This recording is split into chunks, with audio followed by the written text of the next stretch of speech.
नमस्कार। इन खबर में आपका स्वागत है। उमेश पाल हत्याकांड में अभी तक कोई शूटर पुलिस के हत्थे नहीं चढ़ा है, लेकिन बाबा का बुलडोजर लगातार प्रयागराज में गरज रहा है। सबसे पहले जफर अहमद के घर पर बुलडोजर चला था, जहां पे अतीक अहमद की पत्नी शाइस्ता परवीन काफ़ी दिनों तक रही थी। मकान के अंदर जब पुलिसकर्मी और प्रयागराज विकास प्राधिकरण घुसे थे तो ऐसे सामान भी बरामद हुए जिससे इस बात की पुष्टि हुई कि शाइस्ता परवीन को यहाँ पे पनाह दी गई थी। अब वही जफर अहमद जो कि बांदा में रहते हैं, अपने को पत्रकार बताते हैं, सामने आए हैं और उन्होंने दे डाली है चुनौती कि हमारे अतीक से संबंध साबित किए जाए। किराए पे देना क्या गुनाह है? सुनिए वो क्या कह रहे हैं। मैं जफर अहमद पिछले 2011 से एनआई के लिए बांदा से काम कर रहा था।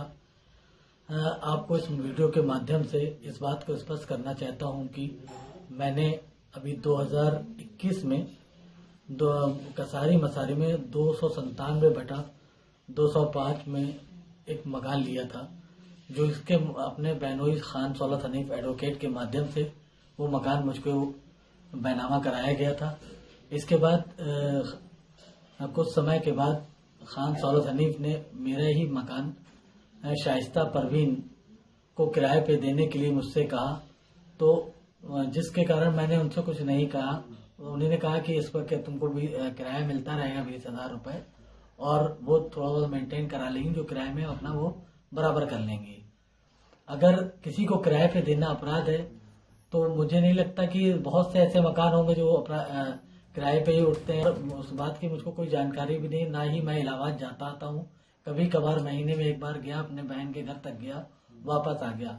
हालांकि वो मकान सिर्फ जब से मैंने लिया है, सिर्फ जिस दिन बैनामा हुआ था उस दिन हम थोड़ी देर के लिए उस मकान के बाहर जरूर गए थे।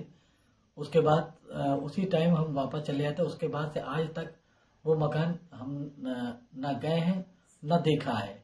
अगर मेरी छवि के बारे में जिस तरह से उड़ाया जा रहा है, जिस तरह से कहा जा रहा है, एक बार बांदा का प्रशासन, पुलिस प्रशासन से मैं अपील करता हूँ मेरा एलआईयू जांच करा ले। और जिस साल से पत्रकारिता मैं कर रहा हूँ, आज तक अगर मेरे ऊपर कोई आरोप लगा हो तो उसे कहा जाए। इन लोगों से दूर दूर तक मेरा ऐसा कोई नाता नहीं है, ना ही मेरा कोई मतलब है, और ना ही मैं इलाहाबाद जाता हूँ। हालांकि सस्ता मकान था और हमारे सब ज्यादातर परिवार का भी वहाँ मकान है।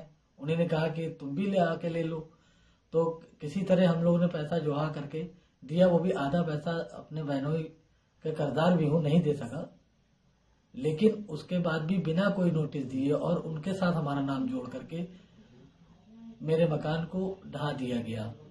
मैं आप सबसे, अपने पत्रकार साथियों से अपील करता हूँ कि सच और इंसाफ की लड़ाई में साथ दीजिए, क्योंकि आज हमारे साथ हुआ, कल आपके साथ भी हो सकता है, कल किसी के साथ भी हो सकता है।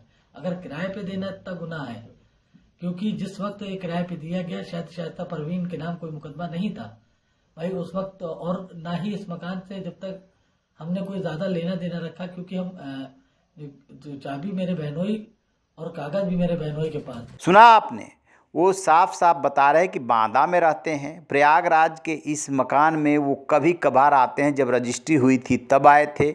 किसी के माध्यम से उन्होंने शाइस्ता परवीन को किराए पे मकान दिया था, यही उनका गुनाह है। बाकी जहाँ तक अतीक से संबंधों का सवाल है, दूर दूर तक अतीक अहमद से उनका कोई रिश्ता नहीं है, ऐसा उन्होंने दावा किया है। अब सबसे बड़ा सवाल ये है कि बाबा का बुलडोजर जो पूरे यूपी में जो कोई भी गुनाह करता है, गरजता है, तो किस आधार पे गरजता है? तो आपको बता दें कि बुलडोजर किसी की भी वैध संपत्ति पे, चाहे उसने जितना बड़ा गुनाह किया हो, नहीं चलाया जा सकता।